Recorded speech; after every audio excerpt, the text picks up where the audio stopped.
कर्म न कर्तव्यं धर्मार्थमपि केनचित् सस्वामी काष्ठपुष्पादि न ग्राह्यं तदनाज्ञया। વડતાલ પાસેના ગામ જોળના પટેલ કૃષ્ણદાસભાઈ શ્રીજી મહારાજના સારા સત્સંગી હતા. તે પટેલ એક વખત મહારાજના દર્શન કરવા અને ફૂલદોલનો ઉત્સવ કરવા વડતાલ જતા હતા. રસ્તામાં ચાલતા કેળાના કાંઠે આવેલા એક ખેતરમાં સારી ચોળાફળી જોઈને વિચાર થયો છે, આ ચોળાફળી હું લઈ જાઉં તો શ્રીહરિ જમશે તો આ ખેતરવાળાનું કલ્યાણ થશે. એમ મનમાં ધારીને ચોળાફળી પોતાના હાથે ઉતારી લઈને પટેલ વડતાલ આવ્યા. તે વખતે ભગવાન શ્રીહરિ શ્રી હનુમાનજી તથા ગણપતિજીના દરવાજા પાસે જે લીમડો હતો તે લીમડાની નીચે સભા કરીને વિરાજમાન હતા ને શ્રીહરિ પોતાની સન્મુખ સભામાં બેઠેલા બ્રહ્મચારી સંત પાળા અને હરિભક્તોને એકાંતિક ધર્મનો ઉપદેશ કરતા હતા.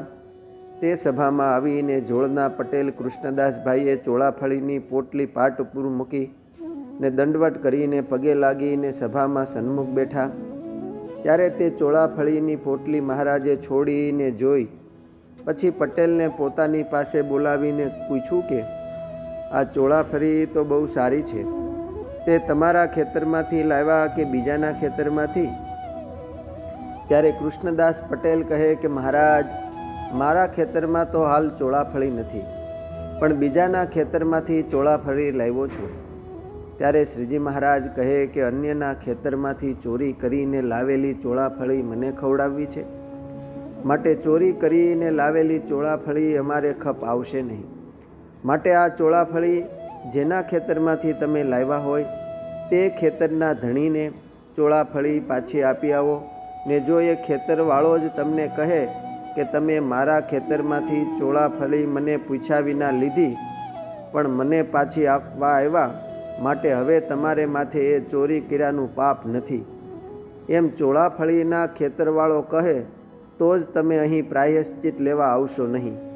ને ઉપર પ્રમાણે તમને કહે નહીં તો ચોળાફળીની ચોરી કરી તે પાપનું પ્રાયશ્ચિત લેવા અમારી પાસે વડતાલ આવજો.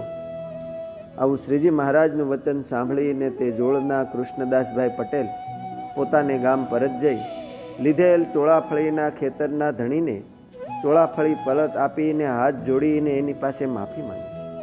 તેથી ચોળાફળીના ખેતરવાળાએ પોતાના ગામના પટેલને માફી આપીને ચોળાફળીના ચોરવારૂપ પાપથી રહિત કર્યા.